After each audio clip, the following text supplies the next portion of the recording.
mina ngomnyaka Goya phila ZWRCN.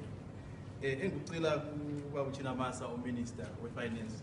Senazo lapha eZimbabwe for the past few years ezidlulile lezi iproblem elizweni le investment akusela.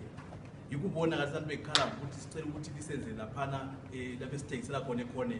Into eqhakathekileyo sicela ukuthi uMinister ayenze ibudget ezakhuthaza investment ezenza ukuthi khona abantu abalemali ezwayo abazayenza ukuthi imali elizweni ihambe isebenze kuhle kuhle nalokho kade ukukhola ngabantu ukuthi khona kumele ukuthi khona abantu bathola imali circulate elizweni kumele kube le investment abantu bathola imisebenzi bangathola imisebenzi yonke iproblem iyaphela but sicela ukuthi khona akhuthaze investment kakhulu kubudget yakhe.